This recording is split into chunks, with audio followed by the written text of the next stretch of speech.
Hi, North Carolina. Over the next few weeks, we're going to be talking about civics. Whoa, whoa, whoa, whoa, whoa. Before you run for the exits, consider this. Knowing about civics is sort of like knowing about termites. You might find termites to be a boring subject, but you're going to want to know about them when they start eating your house out from underneath you. Same principle with basic civics. Can we call this series Let's Get Civic-al? Seriously, or will Olivia Newton-John's estate sue us? Plus, in today's video, I'm going to explain authoritarianism while unveiling my 3 favorite Taylor Swift songs, something that everyone needs from a 43-year-old man. It tracks because my kids had an authoritarian grip on our family Spotify playlist since the new Taylor Swift album came out. Okay, so authoritarianism.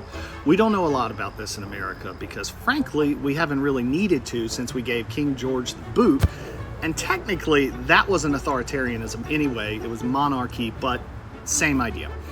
All the power in authoritarianism is centralized in one figure at the top. Encyclopedia Britannica defines it as, quote, the blind submission to authority and the repression of individual freedom of thought and action. Okay, my 3rd favorite Taylor Swift song is Honest to God, You Belong With Me. It makes me feel 15 again. We used to think of authoritarians as taking over in one fell swoop, either through a coup or a military takeover or stuff like that. But in modern times, the tactics are a little bit different. Today, it's the salami method, where they slice off pieces of a democracy bit by bit. You know, like salami.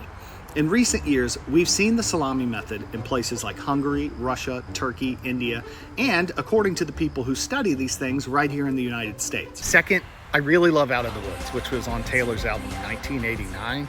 It has a cool beat, a great bridge, and I mean, it's super catchy. Modern authoritarians do things like make nonpartisan institutions partisan. They make us question whether basic factual information is true or false. And here's one of the really big ones.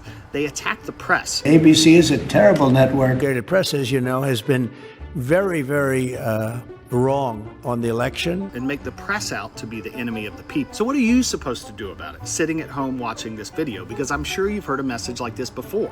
More on that to come in this series, but first things first, you get involved. You get off the couch. Authoritarianism thrives on our apathy, on distraction and bad information. When you get informed, participate, and show up, authoritarians are so much weaker. We'll have more tips in the days and weeks ahead in this series that might or might not be called Let's Get Civic-al. Make sure to follow Cardinal and Pine and sign up for our free award-winning daily newsletter to stay informed on topics like this. Okay, the big reveal. I think All Too Well, that song that's supposed to be about Jake Gyllenhaal, is probably my favorite Taylor Swift song. It's peak breakup music. It really builds and the lyrics are good. Sorry, Jake. No one's gonna see this, are they?